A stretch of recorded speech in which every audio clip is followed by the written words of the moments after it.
Mereka adalah band rock yang berasal dari Jepang. Dan mereka juga band pertama yang mempopulerkan visual kei.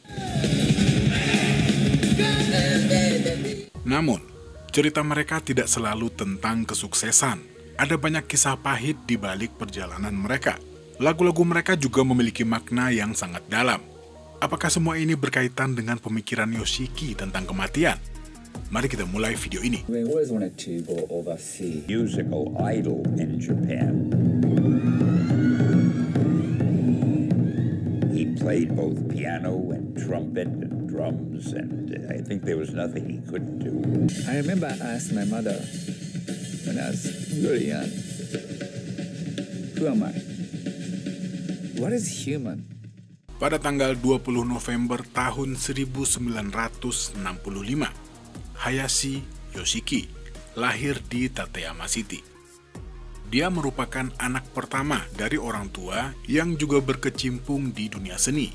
Ayahnya adalah seorang penari tap dan pianis jazz, sementara ibunya memainkan shamisen. Kehidupan Yoshiki kecil boleh dibilang berkecukupan. Dia juga tumbuh dengan bantuan seorang pengasuh. Dan pada saat Yoshiki lahir, orang tuanya juga memiliki bisnis keluarga yang boleh dibilang cukup bagus. Tapi sayangnya, Yoshiki kecil mempunyai kondisi kesehatan yang cukup buruk. Dia mempunyai penyakit asma yang sangat akut. Gak jarang, Yoshiki juga tiba-tiba harus dilarikan ke rumah sakit dan harus dirawat selama berhari-hari, bahkan sampai berbulan-bulan. Dan hal ini juga merenggut masa kecilnya, karena ia tidak bisa bebas bermain dengan teman-temannya. Tapi Yoshiki sangat beruntung mempunyai ayah yang sangat menyayanginya. Tak jarang, ayah Yoshiki selalu membawakan mainan dan hadiah-hadiah untuk menghibur putra sulungnya. Dan sebaliknya, Yoshiki juga sangat menyayangi ayahnya. Saat berusia 4 tahun, atas permintaannya, ayahnya membelikan piano dan mendaftarkannya ke sekolah piano. Dan konon katanya, Yoshiki juga sering dipuji oleh para gurunya karena dia termasuk siswa yang bisa belajar dengan cepat. You began taking piano and music theory lessons at the age of 4. True. That's true? Yeah. Okay. Pada usia 5 tahun, Yoshiki mulai memasuki masa pra-pendidikannya dengan masuk taman kanak-kanak, di mana untuk pertama kalinya dia bertemu dengan Toshi. Pertemuan ini menjadi awal dari ikatan yang kuat antara mereka. Toshi yang lahir dengan nama Toshimitsu Deyama pada tanggal 10 Oktober tahun 65 juga tumbuh di lingkungan yang relatif makmur dan memiliki minat pada musik sejak kecil. Masa kecil Toshi tidak jauh berbeda dari anak-anak lain pada umumnya. Selain bakat alaminya dalam musik, ia menunjukkan minat yang besar untuk bernyanyi sejak usia dini dan memiliki suara yang kuat dan jernih. Toshi adalah anak yang ceria dan penuh semangat, dan mungkin hal inilah yang menjadi alasan mengapa ia dan Yoshiki langsung akrab.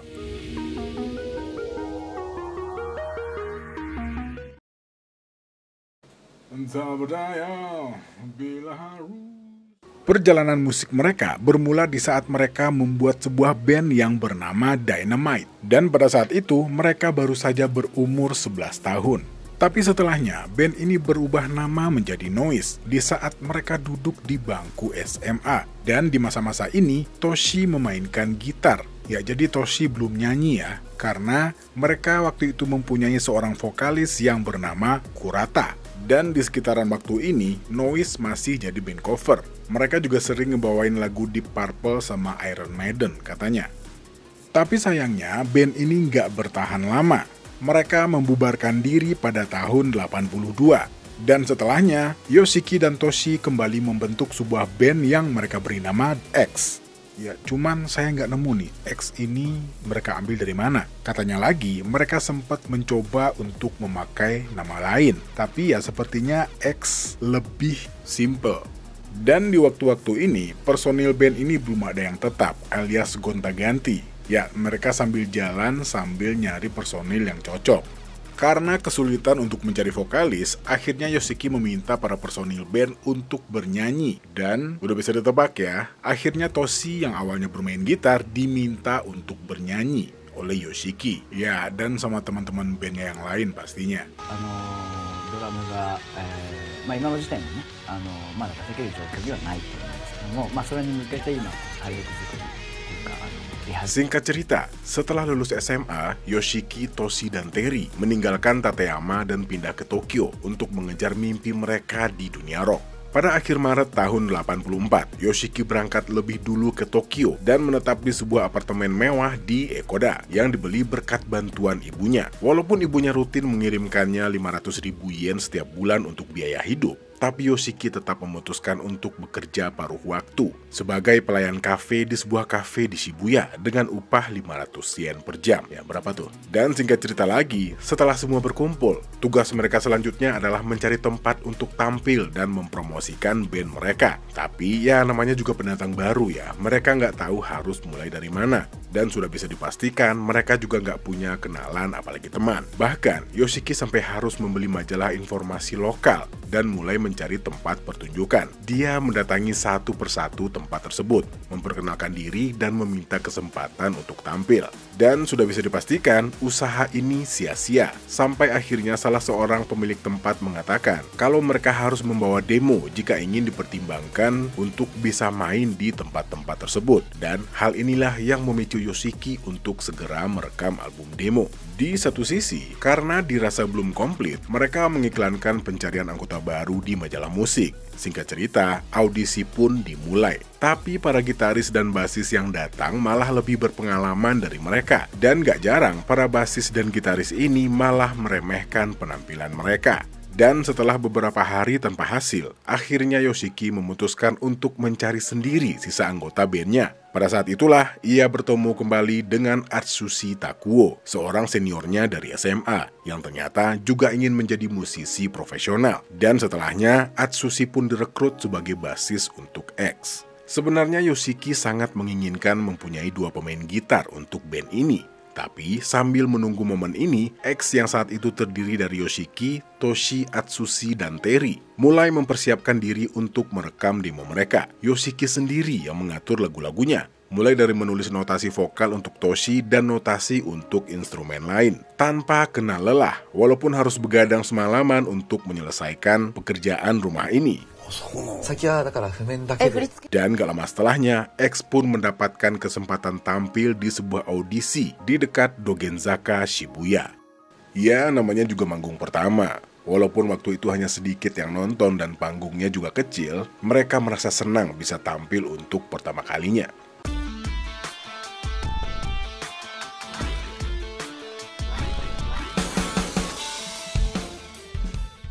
Dan setelah setahun berjuang di Tokyo, mereka akhirnya menyelesaikan demo pada bulan Februari tahun 85. Demo ini diselesaikan di studio di Takada Nobaba dan merekam 3 lagu, termasuk lagu yang berjudul I'll Kill You. Yoshiki mengaku kalau biaya latihan dan produksi menguras habis tabungannya. Tapi hal ini tidak mematahkan semangat mereka. Setelah selesai dan membagikannya ke beberapa live house yang diincar, akhirnya mereka berhasil mendapatkan kesempatan untuk tampil di sebuah tempat yang bernama Shibuya Attic atau Edik, ya gitulah.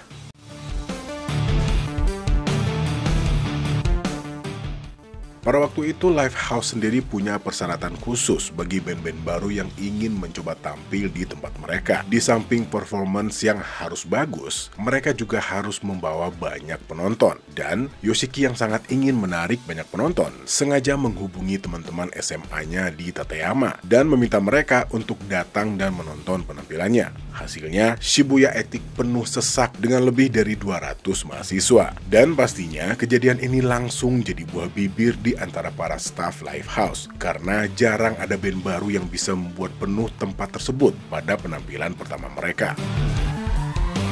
Keberhasilan X untuk menarik penonton tidak berhenti sampai di sana. Reputasi mereka menyebar dengan cepat, dan orang-orang dari berbagai kalangan mulai menjadi penggemar mereka, bahkan di luar Live House. Lalu pada musim semi tahun 85, mereka tampil secara rutin 5 hingga 6 kali setiap bulan di tempat-tempat populer seperti Shibuya Attic, La Mama, dan Rock House Explosion. Tiket penampilan mereka pun selalu habis terjual dengan cepat. Tapi Yoshiki tidak langsung merasa puas. Dia menghabiskan hari-harinya memikirkan cara untuk membuat X lebih menarik. Gak cuma dari segi musik, tapi juga tata panggung. Dia bahkan rela menghabiskan semua hasil penjualan tiket buat kostum yang mencolok dan konsep panggung yang ekstrim. Dan hasilnya, mereka tampil dengan gaya punk yang boleh dibilang cukup radikal. Rambut tinggi mirip tombak, mata dan hidung dihiasi garis merah hitam, dan pakaian yang mirip gaun wanita. Visual mereka benar-benar berbeda dari band hard rock atau heavy metal lainnya. Tapi yang bikin heboh nggak cuma tampilan mereka, melainkan aksi panggung Yoshiki yang gila-gilaan. Dia suka memanjat kursi, lompat ke lantai, menyalakan petasan di samping anggota band yang lagi main. Wow, chaos banget Yoshiki ini. Bahkan kadang-kadang bikin kekacauan di set drum. Dan akibatnya, setelah penampilan mereka, area panggung pasti berantakan dan peralatan juga banyak yang rusak. Ya, sayangnya, aksi ekstrim ini bikin pusing band lain dan manajer live house. Saking gak terkendalinya, X akhirnya dilarang tampil lagi di live house tersebut. Dan gak cuma di panggung, X juga bikin onar di after party. Setiap kali selesai manggung, mereka selalu ngumpul bareng lebih dari 100 teman dan penggemar di bar yang berujung jadi pesta besar. Yoshiki sering bikin keributan, merusak bar, dan kalau ada yang ngomentarin gaya rambut atau bajunya, sudah bisa dipastikan perkelahian pun tak bisa dihindarkan. Termasuk cangkir-cangkir yang pecah, dinding juga rusak, meja kebalik, dan lain-lain. Walaupun teman-temannya udah berusaha keras buat nahan doi ya, tapi ya kayaknya amarah Yoshiki memang susah diredam. Ya, apa masalahnya? Kayaknya kita mesti bahas secara khusus ini. Dan kebrutalan ini berakibat kepada band mereka. Mereka diboikot dan juga diharuskan untuk mengganti rugi dalam jumlah yang cukup besar, yang membuat sebagian pendapatan mereka dari penampilan live pun habis untuk membayar kerusakan tersebut. Ya, Yoshiki juga dijuluki dengan dinamit tanpa sumbu karena sifatnya yang meledak-ledak dan tidak ada yang benar-benar mengerti apa yang membuatnya begitu marah.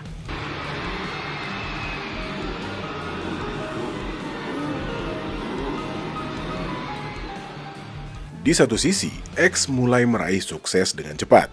Hanya beberapa bulan setelah tampil di live house, mereka mendapat tawaran merilis album dari label indie yang bernama Dada Records. Dan pastinya Yoshiki langsung menerima tawaran tersebut. Dan singkat cerita, lagu I'll Kill You terjual habis hanya dalam beberapa hari setelah dirilis pada bulan Juni tahun 85. Namun, keberhasilan mereka tidak menghilangkan masalah di dalam internal band. Entah apa masalahnya, Yoshiki dan Toshi mulai sering berselisih paham dengan Atsushi, yang membuat Atsushi akhirnya memutuskan untuk keluar dari band ini. Dan tak lama setelahnya, seorang basis dari band Dementia menarik perhatiannya. Taiji awalnya ragu untuk bergabung dengan X karena dia tahu reputasi buruk mereka dan tidak terkesan dengan musik X yang berbeda dari seleranya yang cenderung ke heavy metal seperti Judas Priest. Namun, Yoshiki terus berusaha meyakinkannya, bahkan memutar rekaman pertunjukan X untuknya. Tapi Taiji tetap menolak. Sementara itu, mereka jadi semakin akrab, sering jalan bareng dan minum-minum, sampai akhirnya Taiji tinggal di rumah Yoshiki.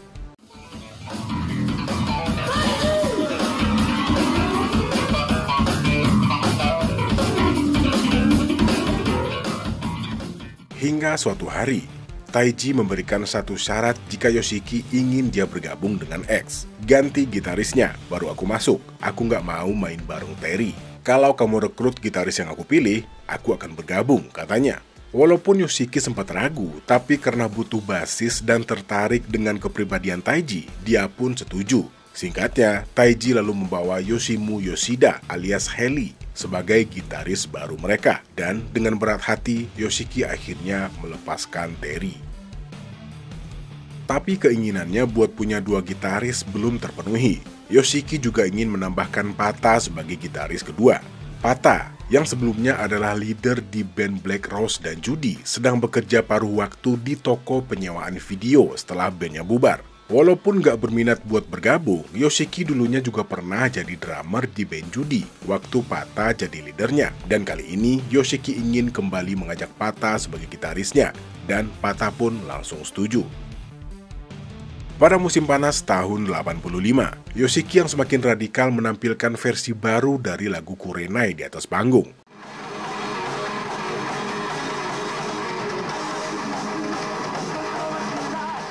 Kurenai menunjukkan evolusi musikal Yoshiki, mencampurkan heavy metal dengan hardcore punk, tapi tetap mempertahankan kesedihan dan drama dalam melodinya. Ini adalah visi musik yang selama ini dikejar oleh Yoshiki. Tapi, meskipun penampilan X berhasil menarik banyak penggemar, masalah anggota band masih belum terselesaikan. Dan kali ini malah Taiji yang meninggalkan X. Dengan alasan perbedaan musik yang tidak bisa diselesaikan dengan Yoshiki, Taiji merasa heavy metal harus menonjolkan vokal dan riff, sementara Yoshiki malah menggabungkan punk dengan metal dan berfokus pada aransemen. Akibatnya, Taiji dan Heli keluar dan juga berakibat kepada jadwal manggung mereka. Dan mau gak mau, Pata harus kembali ke pekerjaan lamanya.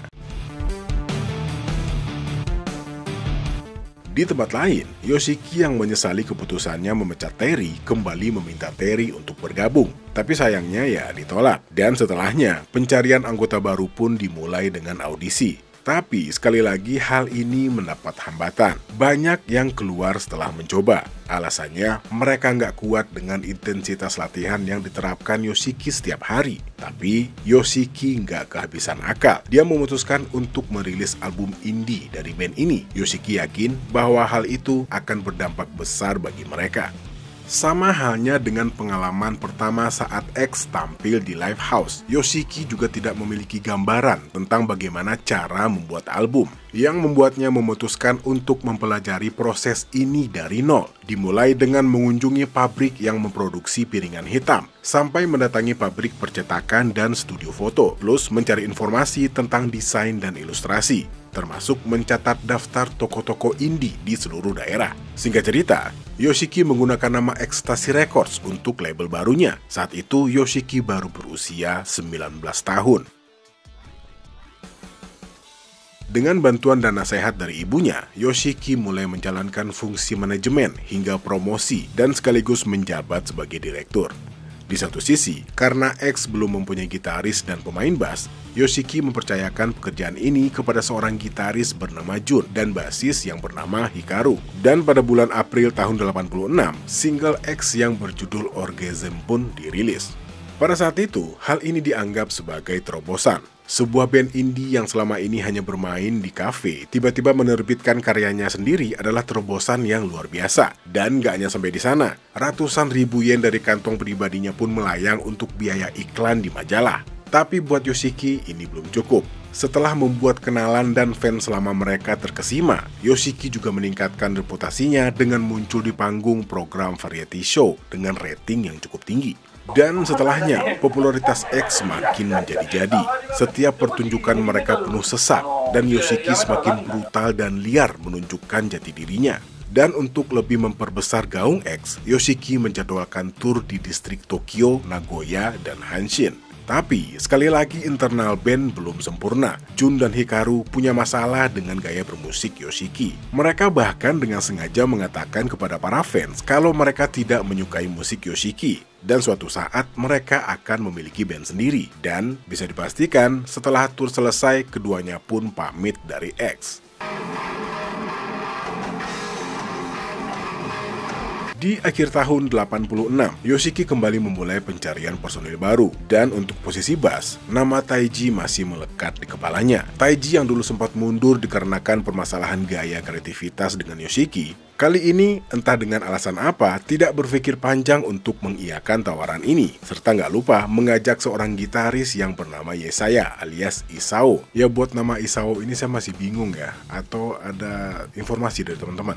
Yaudah, kita lanjut dulu. Yang langsung mengiyakan tawaran Yoshiki. Tapi sepertinya X belum lengkap tanpa satu sosok gitaris lagi. Seorang gitaris yang nantinya akan dijadikan tandem Yoshiki dalam berkarya dan beraksi di atas panggung. Dan dari awal pembentukan band, Yoshiki sangat mengidamkan band dengan dua gitaris. Ya, Yoshiki masih membutuhkan seorang gitaris lagi untuk bandnya. Sosok gitaris yang mempunyai permainan yang luar biasa, karisma yang mampu menyihir para penonton, dan aksi panggung yang juga nggak kalah dengan Yoshiki.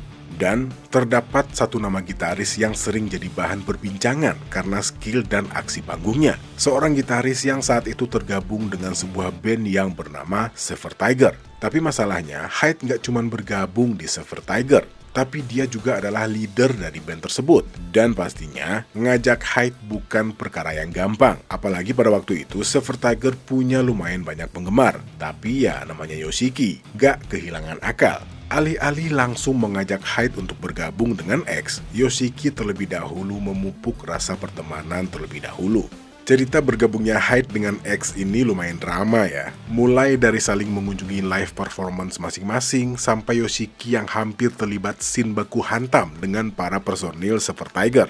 Di satu sisi, Silver Tiger sendiri juga mempunyai masalah dengan internal band mereka. Ya, kebetulan banget ya. Hingga puncaknya, pada tahun 86, Hyde membubarkan band ini. Tapi, apakah Hyde langsung bergabung dengan X? Dan ternyata enggak.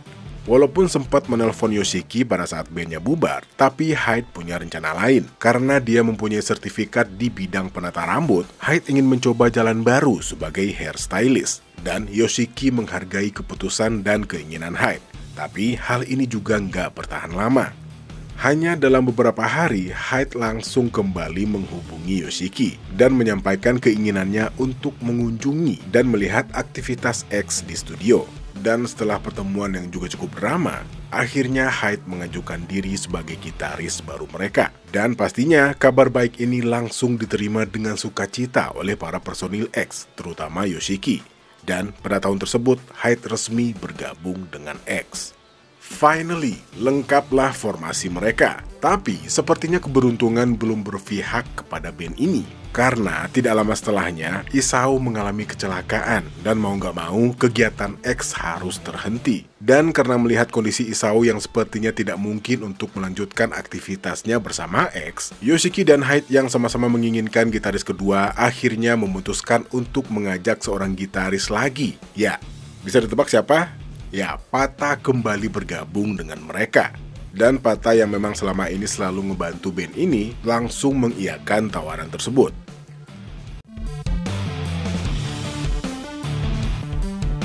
Setelah merilis Vanishing Vision, formasi impian Yoshiki akhirnya lengkap. Bersama Toshi, Pata, Taiji, dan Hyde, X mulai menunjukkan kekuatan penuh mereka. Formasi inilah yang menjadi fondasi utama kesuksesan X di masa depan.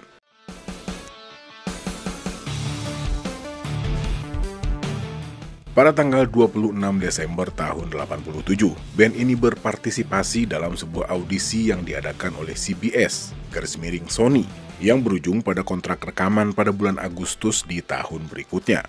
Dan pada April tahun 89-nya, X meraih debut besar lewat album Blue Blood yang dirilis oleh Sony Records. Di akhir tahun, mereka memenangkan penghargaan pendatang baru terbaik, dan menutup tahun itu dengan gemilang. Lagu-lagu seperti Endless Rain dan Kurenai menjadi perwakilan penting dari X Japan. Ya, waktu itu masih X namanya.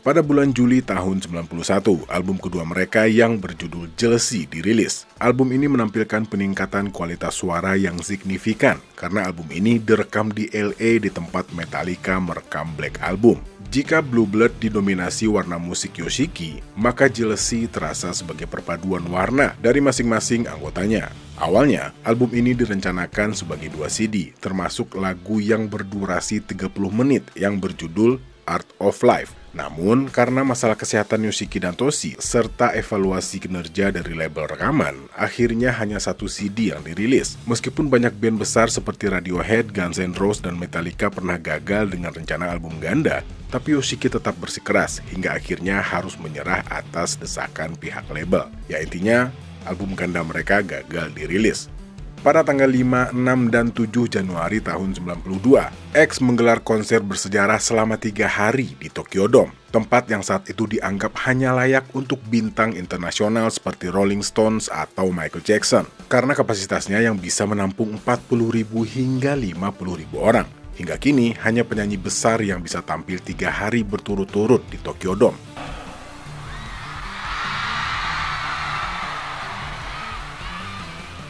Tapi perubahan besar kembali terjadi. Pondasi X ternyata belum kokoh. Pada tanggal 31 Januari tahun tersebut, secara tiba-tiba Taiji, sang basis, pergi meninggalkan band. Apa yang terjadi?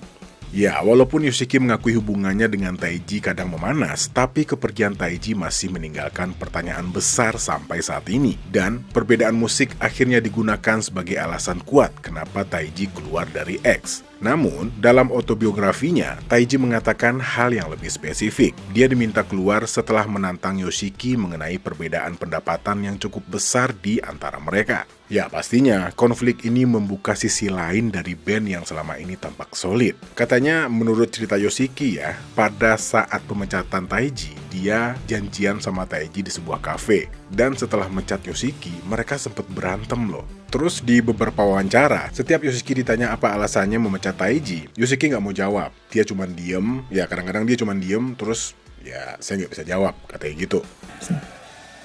Why can't you talk about it even now?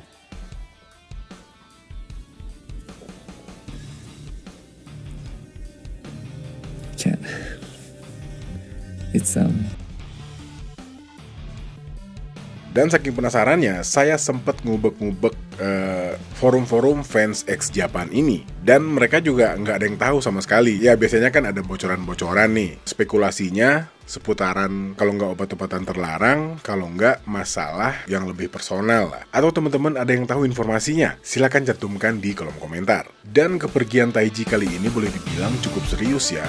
Kalau waktu itu kan dia sempat keluar terus balik lagi. Kalau sekarang, Yoshiki malah sempat ngadain konferensi pers. Yoshiki mengatakan kalau mereka sempat punya pikiran buat ngebubarin X. Tapi ya karena masih mikirin penggemar dan karya-karya mereka, akhirnya mereka tetap memutuskan untuk lanjut. Pada tanggal 24 Agustus tahun 92, X mengadakan konferensi pers di Rockefeller Center, New York. Di situ, mereka memperkenalkan Heath, mantan anggota Media Youth, sebagai basis baru mereka. Dan pada saat itu, kesuksesan mereka di Jepang mulai memberi harapan untuk terobosan internasional. Dan mereka pun memutuskan untuk keluar dari Sony dalam rangka untuk menandatangani kontrak rekaman dengan Atlantic Records di Amerika dan mengganti nama mereka dari X menjadi X Japan supaya nggak disamain dengan band punk Amerika yang juga bernama X. Oke, kayaknya video ini udah lumayan panjang ya. Dan kalau misalnya diterusin, ini sisanya juga masih banyak sebenarnya. Dan kayaknya saya mau bikin part 2 deh. Ya kayaknya iya deh.